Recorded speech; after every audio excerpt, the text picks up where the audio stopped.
Bueno, pues hemos venido hablando esta mañana sobre el tema de los jueces que han realizado fallos en los recursos presentados en contra de la ley de la industria eléctrica. Hoy mismo en la mañana, ya se lo informaba yo a usted, el presidente López Obrador envió una carta a Arturo Saldívar, ministro presidente de la Suprema Corte, para pedirle que la actuación de uno de estos jueces, el primero que otorgó una suspensión provisional, estamos hablando del juez de distrito Juan Pablo Gómez, sea revisada por el Consejo de la Judicatura. Yo le agradezco mucho al doctor Juan José Garza Onofre, investigador del Instituto de Investigaciones Jurídicas de la UNAM, que nos tome la llamada para hablar pues, del tema obvio, en este caso, la autonomía de jueces y magistrados. Doctor, gracias por estar con nosotros. Buen día. Hola Pascal, ¿qué tal? Buen día, gracias por la invitación. Un saludo a ti y a todo tu auditorio. Bueno, pues, ¿qué le parece este tema, doctor? Mira, sinceramente parece que el presidente López Obrador no tiene la menor idea de cómo funciona no solo el juicio de amparo, sino también el sistema de justicia. Y esto yo creo que también hay que traer a la discusión, Pascal, la figura de su consejero jurídico, del abogado del presidente. El abogado del presidente es quien tiene que orientar todas las acciones en materia legal cuando el presidente se ve inconforme o cuando tiene que decir algo al respecto. Desde el día que se dio a conocer la suspensión provisional a la reforma en materia energética, parecería que la única manera de actuar ha sido a través del micrófono, ha sido a través de dichos, ha sido a través de mentiras. Lo cierto es que el juez dictó una medida que es completamente legal.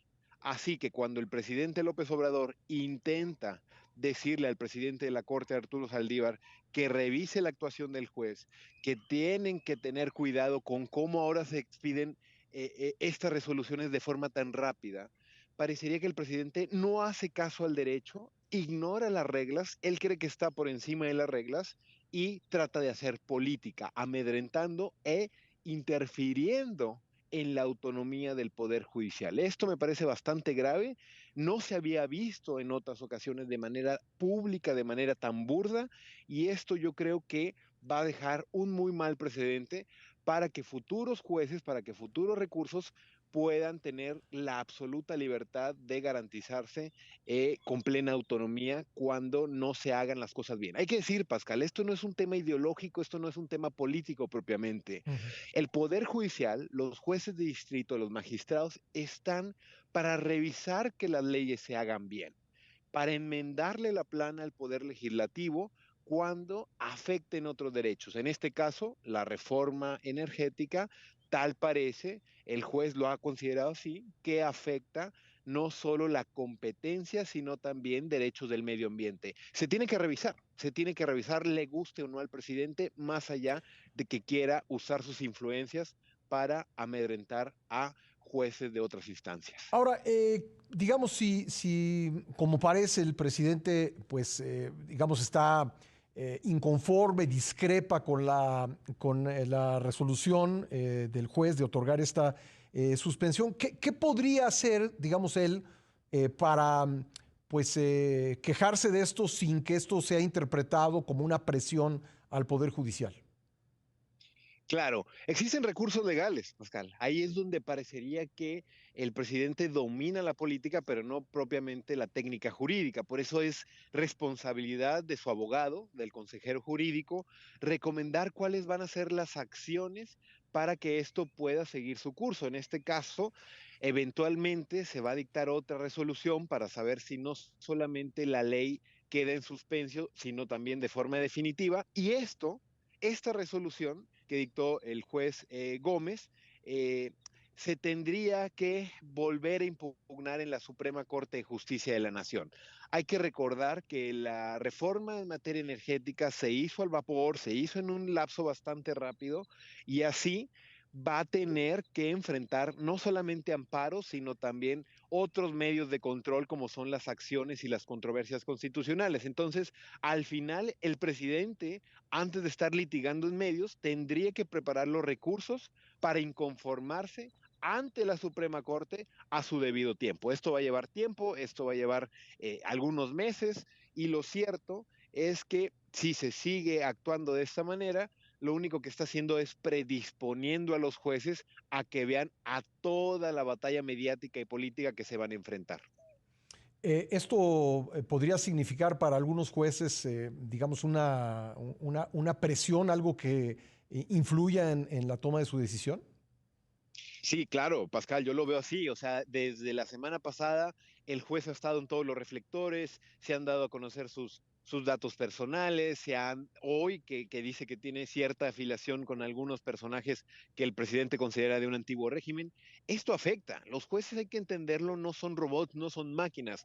Los jueces son personas y en ese sentido tienen que tener absoluta libertad, deben de tener un papel discreto para poder emitir sus sentencias. Si todos los días el presidente los va a mencionar, los medios de comunicación van a estar persiguiendo y demás tal, esto es preferible que no se hiciera así. El presidente está generando un ambiente bastante preocupante, bastante turbio en torno a las actuaciones de los jueces. Lo único que nos debería importar a ti es la resolución, que a mí me parece una buena resolución, que a mí me parece que hay dos, tres aspectos cuestionables, pero lo cierto es que la suspensión es provisional, Pascal, y esto es algo Ujú. que parece que el presidente ignora. No se echa para abajo de forma definitiva la reforma energética. Lo único que se hace es decir, bueno, No provisionalmente se aplique. Ujú. ciertas consecuencias no se deben aplicar porque afectan derechos del medio ambiente y porque afectan derechos a la libre competencia de otras empresas, ¿no? Entonces, esto se tiene que analizar a fondo para ver si se da una definitiva o no. Y esta última resolución puede verse controvertida en la Suprema Corte de Justicia de la Nación. Entonces, este es un proceso largo. Lo que Ujú. estamos acostumbrados a ver históricamente es que el Poder Judicial haga su trabajo.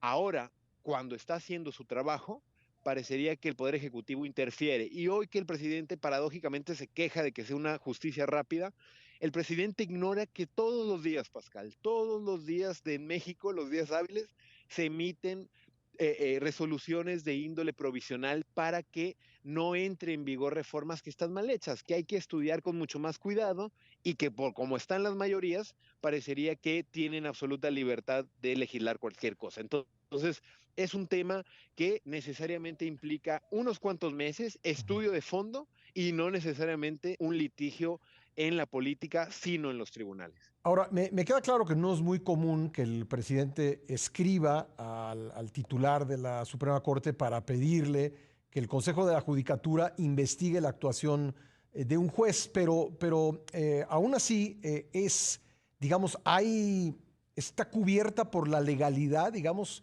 es algo que tendría que atender la Suprema Corte, decir, nos llegó esta comunicación del presidente, nos pide que investiguemos a este juez a través del Consejo de la Judicatura, procédase a esto. ¿Esto así ocurre? No, en absoluto. Yo creo que eso hay que dejarlo muy claro, Pascal. La carta que hoy el presidente López Obrador leyó en su conferencia de prensa tiene que ser completamente ignorada por el presidente de la Corte, Arturo Saldívar.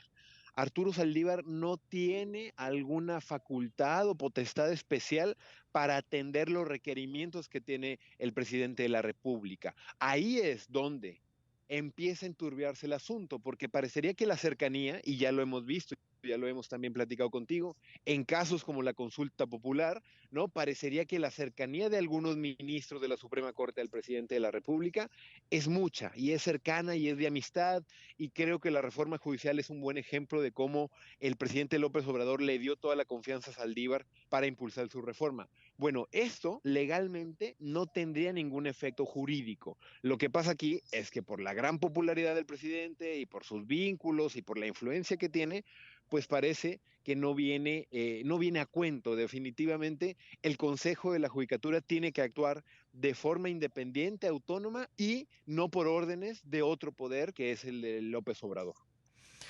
Bueno, entonces, ¿y cómo ocurre, digamos, una revisión en condiciones normales de la actuación de un juez? Claro, tendría que ser, mira, el Consejo de la Judicatura Federal, que es el órgano administrativo de los jueces y de las juezas, tiene que distintos órganos y unidades administrativas. Estas se pueden iniciar de parte o de oficio Ujú. por hechos que queden realmente constancia y por pruebas. Es un poco lo que decíamos hace un momento. Si el presidente solamente dice dichos de su ronco pecho sin ningún tipo de sustento y demás, Ujú. pues aquí claramente se empieza a enturbiar el Bien. panorama. Aquí el Consejo de la Judicatura tiene unidades de corrupción, unidades de género especializadas en la actuación de sus jueces, tiene exámenes, Pascal, tiene cierto cada tiempo, tiene cuestiones para filtrar cómo son las sentencias de sus jueces hacia el interior de ellos mismos. Es un órgano que Ujú. se autorregula a sí mismo todos los trabajos de sus jueces y Muy magistrados. bien. Por eso, la interferencia de otras personas puede resultar bastante sospechoso y por ende peligroso. Pues doctor, yo le aprecio mucho que me haya tomado la llamada. Muchísimas gracias. No, Pascal, gracias a ti. Un saludo de nuevo a todo tu auditorio y estamos a la orden. Gracias, el doctor Juan José Garza Onofre, investigador del Instituto de Investigaciones Jurídicas de la UNAM.